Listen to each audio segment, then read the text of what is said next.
The man who won this Olympic marathon was being poisoned by his own team, on purpose, and that wasn't even the strangest thing that happened that day.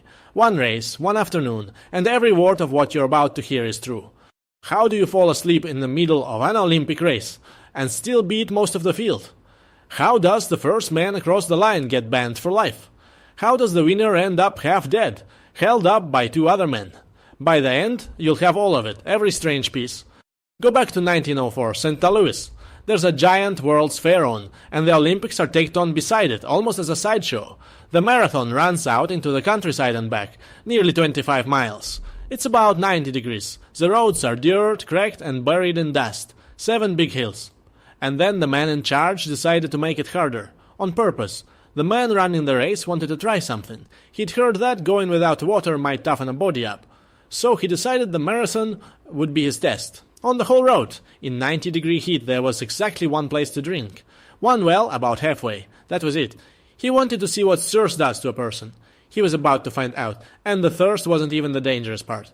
Here's the thing about dirt roads. Cars kick them up, and this race had cars all over it. Officials, doctors, coaches, all driving alongside the runners, all throwing up thick clouds of dust. The men breathed it for hours. One of them, William Garcia, went down at the side of the road.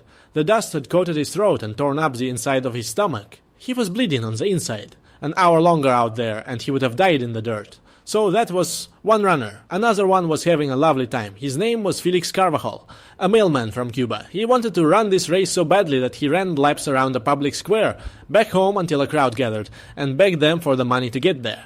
They gave it. He promptly lost all of it on a dice game in New Orleans, and hitchhiked the rest of the way.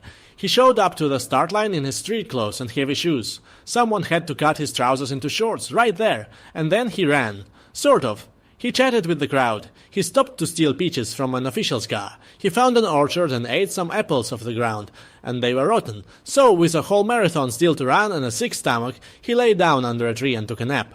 Then he got up, kept going, and finished fourth. Fourth. After a nap. And he still wasn't the strangest man on that road.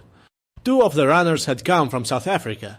They were in town for the World's Fair, and they entered the race. One of them, a man called Lentau, was running well, until a pack of wild dogs decided to chase him. They ran him clean off the course. A full mile out into a field before he got away. He turned around, ran back, and still finished ninth. Chased by dogs, and he beat 2/3 of the field. Meanwhile, up at the front, a man was about to cross the line first, without having run most of it. His name was Fred Lors. About 9 miles in, his legs gave out. So he got a ride. He climbed into one of the cars and rode along, waving at the crowd, waving at the other runners resting his legs. He rode like that for nearly half the race. Then the car broke down. So Lors hopped out and jogged the rest of the way in, and crossed the finish line first. The crowd went wild. The president's daughter was standing right there, ready to hand him the gold medal, a wreath already on his head. And then the people who had seen him in the car started talking. Lors admitted the whole thing, said it was a joke. They banned him from the sport, which left one question. If the first man across the line didn't really run it, who actually won, and why couldn't he stand up? The real winner was a man named Thomas Hicks, and with about 10 miles to go, he wanted to quit.